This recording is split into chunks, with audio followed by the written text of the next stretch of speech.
Bonjour et bienvenue à cette présentation qui porte sur les parcours des nouveaux arrivants francophones dans le système de santé en Ontario. Nous survolerons divers défis et barrières que rencontrent les étudiants internationaux francophones au postsecondaire en Ontario. Camara est aujourd'hui un jeune homme de 25 ans qui a terminé ses études universitaires. Il travaille à temps plein grâce à un permis de travail dans la ville où il a été diplômé. Sa vie va bien, mais ce ne fut pas toujours facile pour Camara. Je suis arrivé au Canada pour étudier et quand je suis arrivé au Canada, j'étais seul. Je ne connaissais personne. Aussi, le système d'éducation était très différent. Une des grandes difficultés que j'ai pu trouver ici en arrivant, c'était la difficulté de s'intégrer. C'était un nouveau milieu. Donc, je devais me faire de nouveaux amis. Je devais connaître l'environnement. Et surtout, une des grandes difficultés était de comprendre l'anglais, puisque je viens d'un pays qui parle le français. Et surtout, en arrivant ici, le but ultime et l'espoir était de réussir et de finir mes études. Camara n'est pas le seul à s'être senti de la sorte. Près de la moitié des étudiants internationaux, aujourd'hui diplômés, ont affirmé avoir vécu des défis émotionnels liés au stress, ce qui a eu un impact important sur leur bien-être et la réussite de leurs études. La première chose que j'avais, c'était la pression de réussir qui venait après de mes parents. Puisque mes parents ont payé mes études, en venant ici, l'échec n'était pas une option. Et en plus, j'étais seul, donc il fallait que je trouve un emploi. J'ai trouvé un emploi en tant que plongeur et je travaillais de nuit. Et c'était vraiment dur et je ne pouvais pas lâcher car il y avait tous ces mots qui venaient à la tête. Je devais payer le loyer, je devais me nourrir, je devais trouver une façon de faire l'argent car j'étais seul. Donc c'était vraiment dur pour m'organiser. Camara a souffert de surmenage, d'épuisement. Il a ressenti de l'isolement et de l'infériorité dans son rendement scolaire par rapport aux autres étudiants. Sa situation s'est aggravée quand il a réalisé qu'il allait échouer à 2 cours universitaires. La pression était très forte. Malgré que l'échec n'était pas une option, au fur et à mesure, l'échec m'a rattrapé. À un moment donné, ça m'a vraiment fait mal à la tête. Je n'avais plus le contrôle de moi-même. J'étais très bouleversé, j'étais très stressé. D'ailleurs, un jour, en me préparant en allant à l'école, dans mon appartement, je me suis évanoui. Une chance que mon colocataire y était là.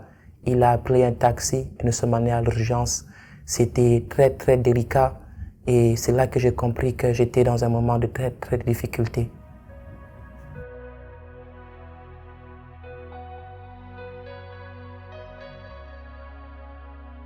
Selon une étude des universités de Dalhousie et du Nouveau-Brunswick, la nutrition, l'accès à l'information et l'hésitation à demander de l'aide sont les principaux défis de soins de santé des étudiants internationaux.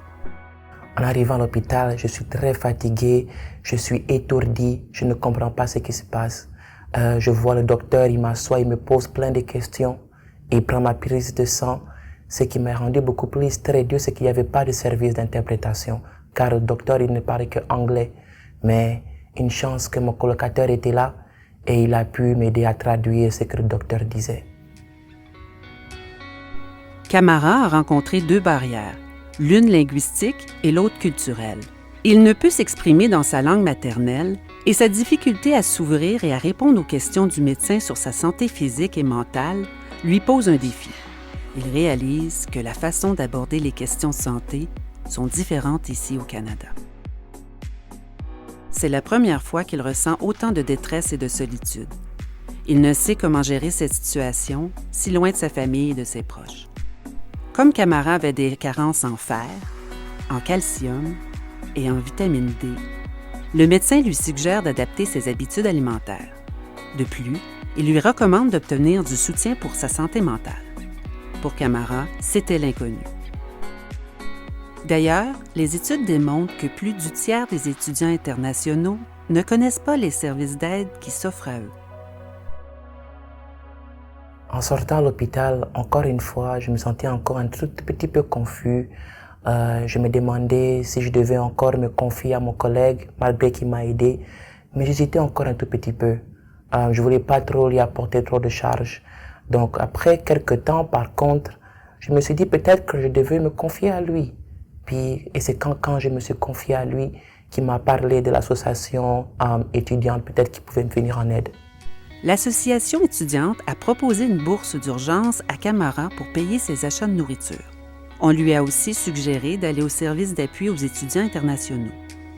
Les services universitaires l'ont aidé à se bâtir un emploi du temps adapté et à revoir son plan d'alimentation. Il est aussi jumelé à un autre étudiant francophone international. Suite à la recommandation du médecin aux urgences, Camara ne sait pas à qui s'adresser ni où aller pour consulter au sujet de son stress et de son anxiété. De plus, il hésite beaucoup à faire ses démarches.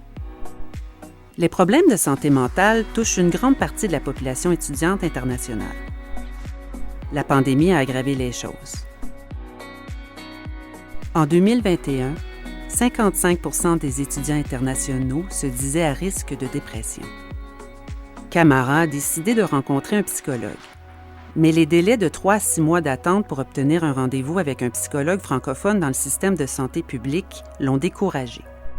Camara a donc demandé de l'aide supplémentaire. Après tout ce qui s'est passé, je suis retourné à l'association étudiante, j'ai pu discuter avec eux et c'est là qu'ils m'ont référé dans un centre de counseling. Et dans ce centre de counseling, j'ai pu trouver un thérapeute, mais ce thérapeute, malheureusement, il ne parlait qu'anglais. Donc, quand il me parlait, on ne pouvait pas très bien échanger car je ne parlais que le français et j'ai presque voulu abandonner. Heureusement, l'université a appuyé Camara car, sans médecin de famille, il a eu de la difficulté à trouver les services de santé mentale dont il avait besoin. Et sans assurance pour couvrir ses soins spécialisés, il était obligé de rembourser les frais de psychologue. Il se demandait comment il allait s'en sortir avec cette pression supplémentaire. Puisque moi et mon collègue, on est devenus de très bons amis, nous avons trouvé une solution. Nous avons cherché un thérapeute qui parlait français. Toutefois, le thérapeute était en ligne, donc c'était en virtuel. Et je trouve que ça a été vraiment un avantage pour moi, car malgré la distance, nous pouvons quand même mieux communiquer. Même quand je finissais mes études, je pouvais communiquer. Avant que j'aille au travail, je pouvais communiquer avec lui. Donc, en gros, je pourrais dire que la communication était très facile avec le thérapeute en français en ligne. Camara réalise les bienfaits d'être écouté par un professionnel et d'échanger dans sa langue. Il apprend diverses techniques pour gérer son stress. Il reprend contrôle sur sa vie. De plus, Camara explore, grâce à l'étudiant avec qui il a été jumelé, les opportunités qu'offrent les services aux étudiants internationaux. Aujourd'hui, Camara sait comment accéder à des services de santé et de soutien adaptés à ses besoins. Il n'hésite plus à parler à son entourage si ça ne va pas. Je me sentais seul. Cependant, j'ai pu trouver un réseau qui a pu m'assister et qui a pu m'accompagner. Et cela m'a facilité à me familier avec l'environnement et surtout à m'intégrer. Et là maintenant, je me sens très bien. Camara continue son intégration en Ontario et, maintenant, met son expérience au service de l'université pour aider d'autres étudiants internationaux qui en ont besoin.